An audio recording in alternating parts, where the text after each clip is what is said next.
Hi all. നമ്മുടെ subject Kerala നവോത്ഥാനമാണ്. Kerala renaissance.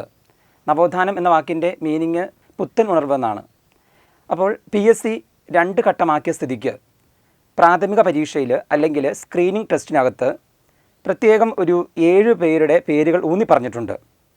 അതിലാദ്യമായിട്ട് നിങ്ങൾ പരിചയപ്പെടാൻ പോകുന്നത് ചട്ടമ്പി സ്വാമിയെക്കുറിച്ചാണ്. ആദ്യം തന്നെ ഇൻട്രൊഡക്ഷൻ പോയിൻറ്റുകൾ നമുക്കൊന്ന് പരിചയപ്പെടാം. അദ്ദേഹം ജനിച്ചത് 1853 ഓഗസ്റ്റ് 25-നാണ്. 1853 ഓഗസ്റ്റ് 25-ന് തിരുവനന്തപുരം ജില്ലയിലെ കണ്ണൻമൂല എന്ന് പറയുന്ന സ്ഥലത്താണ്. 1853 ഓഗസ്റ്റ് 25 തിരുവനന്തപുരം ജില്ലയിലെ എവിടെയാണ്? കണ്ണൻമൂല എന്ന് പറയുന്ന സ്ഥലത്താണ് അദ്ദേഹം ജനിച്ചത്. ഇനി അച്ഛൻ്റെ പേര് വാസുദേവ ശർമ്മ എന്നാണ്, അമ്മയുടെ പേര് നങ്ങാദേവി എന്നാണ്. ഓക്കെ, അപ്പോൾ അച്ഛൻ്റെ പേര് വാസുദേവ ശർമ്മ എന്നാണ്, അമ്മയുടെ പേരെന്താണ്? നങ്ങാദേവി എന്നാണ്. അദ്ദേഹത്തിൻ്റെ സന്യാസ നാമം എന്ന് പറയുന്നത് ഷൺമുഖദാസൻ എന്നാണ്. ഓക്കെ, അദ്ദേഹത്തിൻ്റെ സന്യാസ നാമം എന്ന് പറയുന്നത് ഷൺമുഖദാസൻ എന്നാണ്. പേട്ടയിൽ രാമൻപിള്ള ആശാൻ്റെ ഗുരുകുലത്തിൽ വെച്ചാണ് അദ്ദേഹത്തിന് ചട്ടമ്പി എന്ന പേര് കൊടുത്തത്. ചട്ടമ്പി എന്ന വാക്കിനർത്ഥം എന്താണ്? ലീഡർ എന്നാണ് അർത്ഥം.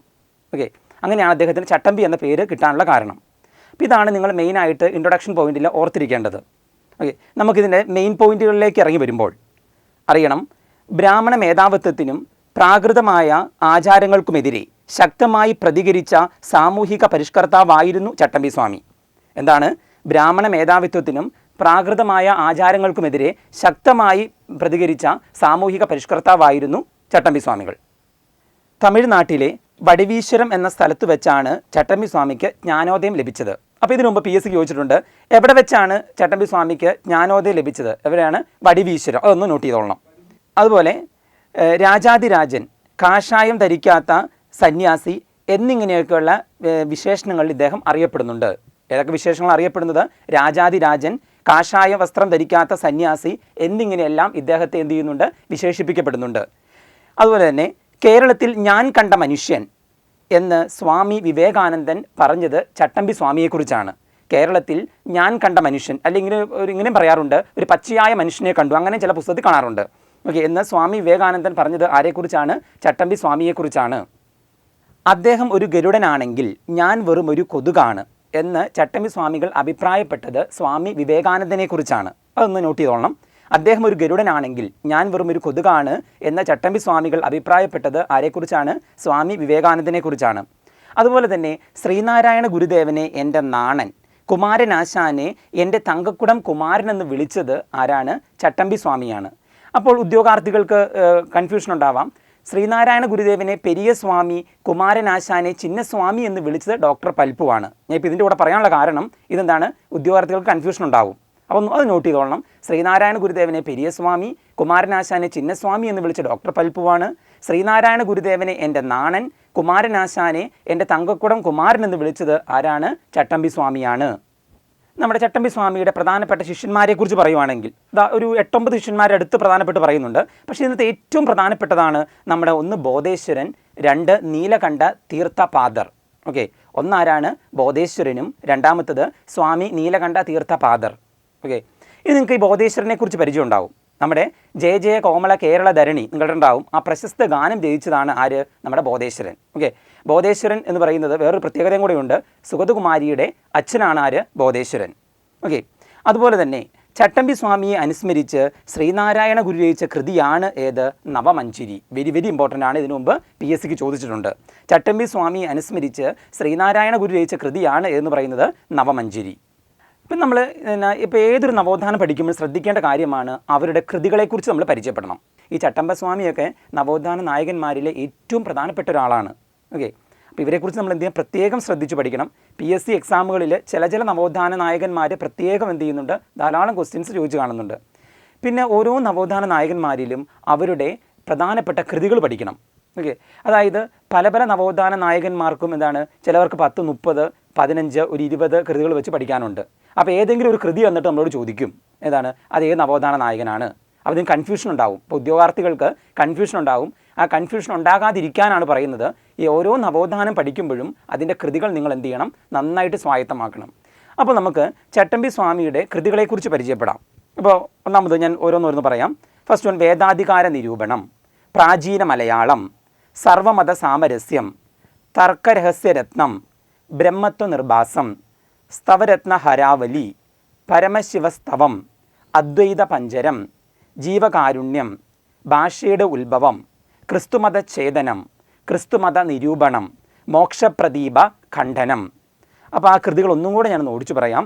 ഓക്കെ. വേദാധികാര നിരൂപണം, പ്രാചീന മലയാളം, സർവമത സാമരസ്യം, തർക്കരഹസ്യരത്നം, ബ്രഹ്മത്വ നിർഭാസം, സ്തവരത്ന ഹരാവലി, പരമശിവസ്തവം, അദ്വൈത പഞ്ചരം, ജീവകാരുണ്യം, ഭാഷയുടെ ഉത്ഭവം, ക്രിസ്തുമത ഛേദനം, ക്രിസ്തുമത നിരൂപണം, മോക്ഷപ്രദീപ ഖണ്ഡനം. ഇനി നിങ്ങൾ ഉദ്യോഗാർത്ഥികൾ ശ്രദ്ധിക്കേണ്ട ഒരു കാര്യമാണ്, ഇതിനകത്ത് ഒരു 2-3 നിരവധി വർഷങ്ങളിൽ PSCക്ക് ചോദിച്ച് കണ്ടിട്ടുണ്ട്. വേദാധികാര നിരൂപണം ആരുടെയാണെന്ന് ചോദിച്ചിട്ടുണ്ട്. അതുപോലെ തന്നെ ഈ പ്രാചീന മലയാളത്തിൽ പ്രത്യേകതയുണ്ട്. ചട്ടമ്പി സ്വാമിയുടെ ഏറ്റവും വലിയ കൃതിയാണ് പ്രാചീന മലയാളം. നോട്ട് ചെയ്തോളണം. ചട്ടമ്പി സ്വാമിയുടെ ഏറ്റവും വലിയ കൃതിയാണ് ഇത് പ്രാചീന മലയാളം. ഓക്കെ. അതുപോലെ മോക്ഷപ്രദീപ ഖണ്ഡനം ചോദിച്ചിട്ടുണ്ട്, ഏത് നവോത്ഥാന നായകൻ്റെയാണ്. പിന്നെ ക്രിസ്തുമത ഛേദനം, ക്രിസ്തുമത നിരൂപണം, അതിനകത്ത് ഏതെങ്കിലും ഒരെണ്ണം ചോദിച്ച് കണ്ടിട്ടുണ്ട്. ഓക്കെ. ഇതൊക്കെയാണ് ചട്ടമ്പി സ്വാമിയുടെ പ്രധാനപ്പെട്ട കൃതികളായിട്ട് നിങ്ങൾ ഓർത്തിരിക്കേണ്ടത്. അതുപോലെ തീ പോലുള്ള വാക്കുകൾ കത്തിപ്പോകാത്തത് ഭാഗ്യം. ചട്ടമ്പി സ്വാമികളുടെ വേദാധികാര നിരൂപണം എന്ന കൃതിയെക്കുറിച്ചാണ് സ്വാമി വിവേകാനന്ദൻ അഭിപ്രായപ്പെട്ടത്. അത് ഓർത്തിരിക്കണം. നമ്മൾ ആ കൃതികളുടെ പേര് പറഞ്ഞായിരുന്നു, വേദാധികാര നിരൂപണം എന്ന് പറഞ്ഞായിരുന്നു അല്ലേ. അപ്പോൾ തീ പോലുള്ള വാക്കുകൾ കത്തിപ്പോകാത്തത് ഭാഗ്യം. ചട്ടമ്പി സ്വാമികളുടെ വേദാധികാര നിരൂപണം എന്ന കൃതിയെക്കുറിച്ച് ആരാണ് അഭിപ്രായപ്പെട്ടത്? സ്വാമി വിവേകാനന്ദനാണ് ഇങ്ങനെ അഭിപ്രായപ്പെട്ടത്. അതുപോലെ തന്നെ ഈ ചട്ടമ്പി സ്വാമി വിവേകാനന്ദനുമായിട്ട് കൂടിക്കാഴ്ച നടത്തിയത് അതൊന്ന് ശ്രദ്ധിക്കണം. എറണാകുളത്ത് വെച്ചാണ്, 1892 അത് ശ്രദ്ധിക്കണേ. ചട്ടമ്പി സ്വാമി സ്വാമി വിവേകാനന്ദനുമായിട്ട് കൂടിക്കാഴ്ച നടത്തിയത് എവിടെ വെച്ചാണ്? എറണാകുളത്ത് വെച്ചാണ്. ഏത് വർഷമാണ്? 1892. ഓക്കെ. അതുപോലെ തന്നെ ഇദ്ദേഹം 1924 മെയ് 5 കൊല്ലം ജില്ലയിലെ പന്മന എന്ന് പറയുന്ന സ്ഥലത്താണ് സമാധിയായത്. ഓക്കെ. 1924 മെയ് 5 കൊല്ലം ജില്ലയിലെ പന്മന എന്ന് പറയുന്ന സ്ഥലത്ത് വെച്ചാണ് ഇദ്ദേഹം സമാധിയായത്. അതുപോലെ തന്നെ നമ്മുടെ പന്മനയിൽ തന്നെയാണ് ഇദ്ദേഹത്തിൻ്റെ സ്മാരകവും സ്ഥിതി ചെയ്യുന്നത്. ഓർത്തിരിക്കണം. ഓക്കെ. അവിടെ തന്നെയാണ് ഇദ്ദേഹത്തിൻ്റെ സ്മാരകവും സ്ഥിതി ചെയ്യുന്നത്. സമാധി സ്ഥലത്ത്, അതായത് ചട്ടമ്പി സ്വാമിയുടെ സമാധി സ്ഥലത്ത് ശിഷ്യർ പണികഴിപ്പിച്ച ക്ഷേത്രമാണ് ബാലഭട്ടാര ക്ഷേത്രം. ഓക്കെ. അപ്പോൾ നമ്മൾ പറഞ്ഞു സമാധി എവിടെയെന്ന് പറഞ്ഞാൽ പന്മനയിലാണെന്ന് പറഞ്ഞു, കൊല്ലം ജില്ലയിലെ. അപ്പോൾ അദ്ദേഹത്തിൻ്റെ സമാധി സ്ഥലത്ത് ശിഷ്യർ പണി കഴിപ്പിച്ച ക്ഷേത്രമാണെന്ന് പറയുന്നത് ബാലഭട്ടാര ക്ഷേത്രം. അതുപോലെ തന്നെ ചട്ടമ്പി സ്വാമികളുടെ ജന്മദിനമായ ഓഗസ്റ്റ് 25 ജീവകാരുണ്യ ദിനമായിട്ട് ആചരിക്കുന്നുണ്ട്. അത് നോട്ട് ചെയ്തോളണേ. ഇതിനു മുമ്പ് PSCക്ക് ചോദിച്ചിട്ടുണ്ട് ജീവകാരുണ്യ ദിനം. ഓക്കെ. ചട്ടമ്പി സ്വാമികളുടെ ജന്മദിനമായ ഓഗസ്റ്റ് 25 എന്തായിട്ട് ആചരിക്കുന്നത്? ജീവകാരുണ്യ ദിനമായിട്ട് ആചരിക്കുന്നത്. അതുപോലെ ചട്ടമ്പി സ്വാമിയുടെ സമാധിയിൽ അനുശോചിച്ച് പണ്ഡിറ്റ് KP കറുപ്പൻ രചിച്ച കവിതയാണ് ഏത്? സമാധി സപ്താഹം. അത് നോട്ട് ചെയ്തോളണം. ചട്ടമ്പി സ്വാമിയുടെ സമാധിയിൽ അനുശോചിച്ച് പണ്ഡിറ്റ് KP കറുപ്പൻ രചിച്ച കവിതയാണ് എന്ന് പറയുന്നത് സമാധി സപ്താഹം. ഇന്ത്യൻ തപാൽ വകുപ്പ് ചട്ടമ്പി സ്വാമിയെ അനുസ്മരിച്ച് സ്റ്റാമ്പ് പുറത്തിറക്കിയത് 2014 ഏപ്രിൽ 30. ഓക്കെ. ഇന്ത്യൻ തപാൽ വകുപ്പ് ചട്ടമ്പി സ്വാമിയെ അനുസ്മരിച്ച് തപാൽ സ്റ്റാമ്പ് പുറത്തിറക്കിയതെന്നാണ് 2014 ഏപ്രിൽ 30. അപ്പോൾ ഇത്രയും കാര്യങ്ങളാണ് ചട്ടമ്പി സ്വാമിയെക്കുറിച്ച് പ്രധാനമായിട്ട് ഓർത്തിരിക്കേണ്ടത്. ഇനി നമുക്ക് അടുത്ത നവോത്ഥാന നായകനുമായിട്ട് അടുത്ത ക്ലാസ്സിൽ വീണ്ടും കാണാം. ഓക്കെ.